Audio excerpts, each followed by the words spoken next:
Welcome, ladies and gentlemen, to Ed Media. Today we're going to be learning about screenplay format through the help of this website, Celtics.com.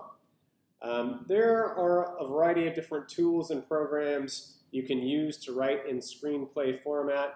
I recommend Celtics because the basic membership is free.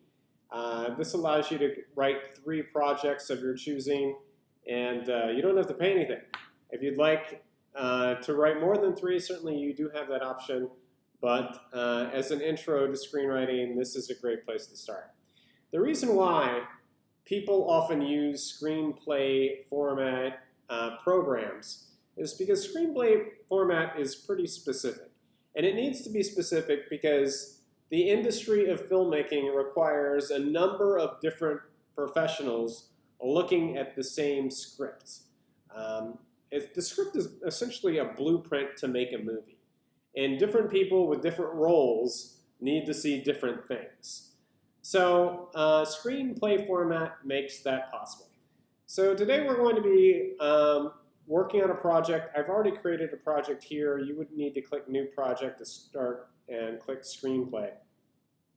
I'm going to be converting one of my favorite SNL sketches, Haunted Elevator, featuring David S. Pumpkins, into a script.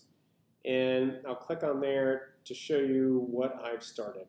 And then I'm going to be clicking Screenplay. You don't have to worry about index cards or storyboard right now. Okay, so the script is not completed, but I've just started it. You should see up here this particular window that will allow you to toggle different features of the screenplay.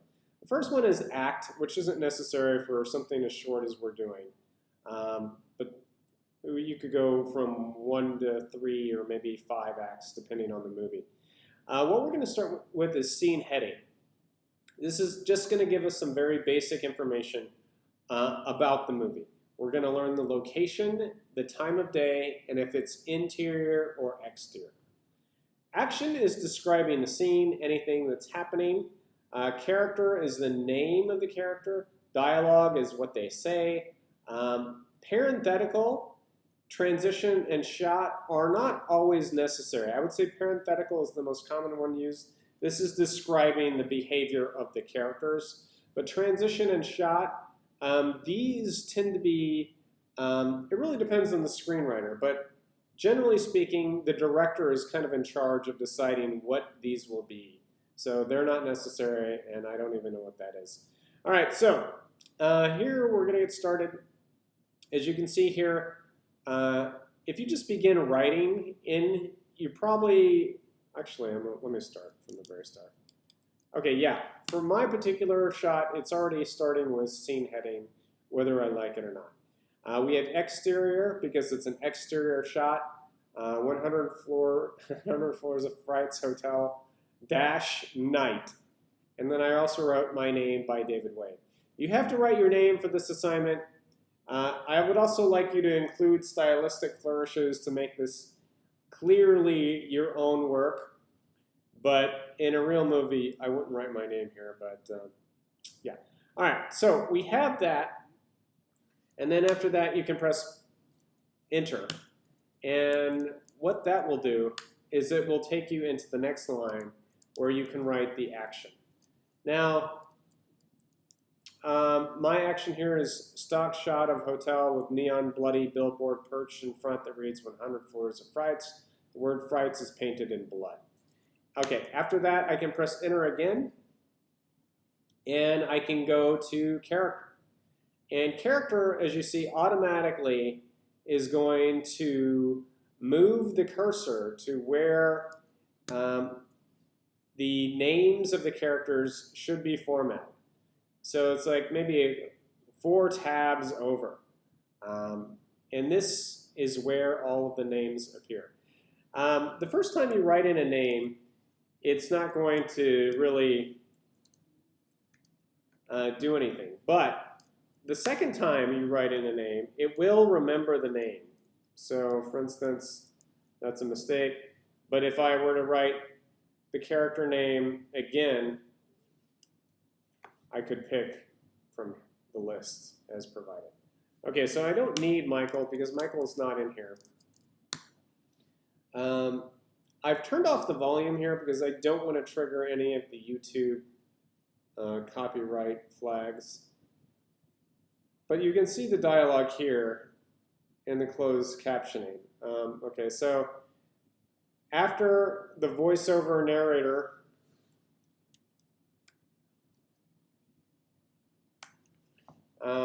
we have the description of the scene. Young couple stands nervously in front of the ride and elevator. Inside, an elevator boy dressed in formal attire stands. Okay, so that is another action. And then we have the conversation between the man and woman. Do things jump out at you on this ride? Yeah, baby. It's the scariest ride of Fright Night. Okay, so they're entering about here. So we could just add the parenthetical. Oops. This is dialogue. So what I'm going to do is I'm pressing enter. Then they enter the elevator. Okay, so I've highlighted that, and then I'm going to make that a parenthetical. All right, so notice that this is pretty easy to go. Like, it depends on how you want to write this, but one thing that I did here was I just wrote down all the dialogue, and then I put in the character tags.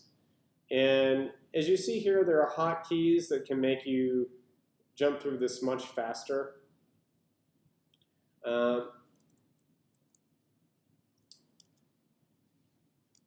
So for instance here, David Pumpkins, Mark, man. Okay, so here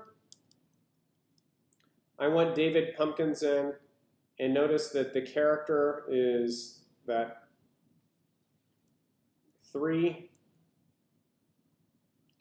and then dialogue is command 4. Oh, that's command 3. Command 3, command 4, command 3, command 4. Okay, so that's how you quickly add names and dialogue.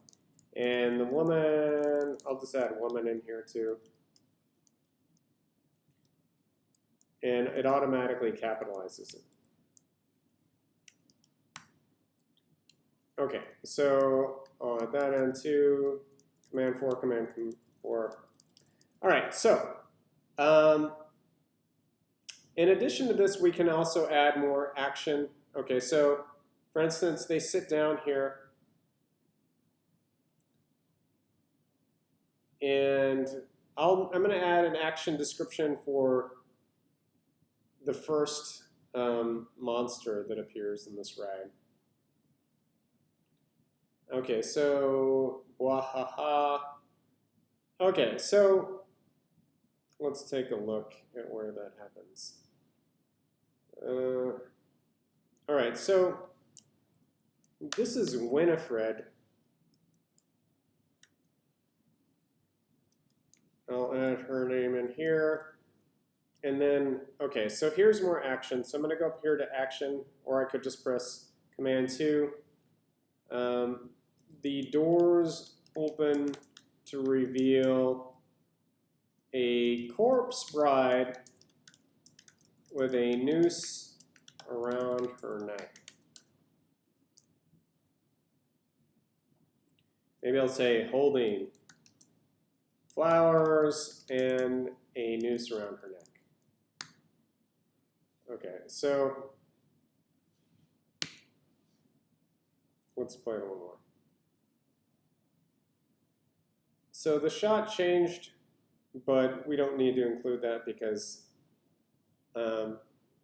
well, as I said, that's their director's job. Okay.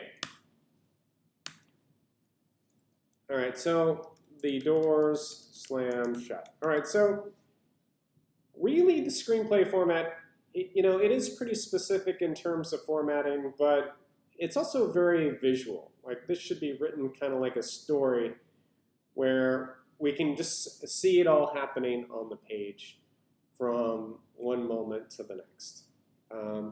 And as you can imagine, if you've seen this video before, it's a series of monsters jumping in and out, except of course David S. Pumpkins, who is really cool and dances around. All right, so that about does it for screenplay format. When this is done correctly, every page is equal to a minute of screen time. Yeah, what we're looking for today, for today's assignment, you should include scene heading, action, character, dialogue, and any sort of necessary parentheticals. You don't have to get too detailed with parentheticals. You should only use them if it's like necessary for understanding the story itself. But if they're like subtle gestures that are happening that aren't really contributing to the story, but actor choices, you don't need those for the assignment. All right, so it's a very easy program to use. Please contact me if you have any problems starting an account. If you can't start it, you could do this on any word processor. It would just be a bit more time consuming. I think Celtics is a much easier way to go. And yeah, I think that about does it for today. Another thing that you can do if you're having any questions about the layout or look of this, I will also include different samples of existing screenplays that you can look at just as a point of reference. But again, of course, I don't want you copying word for word from someone else's. Pick a scene from a favorite movie or TV show or Saturday Night Live skit, and that'll be great. All right, that does it for this week. Please enjoy today's assignment. Talk to you later.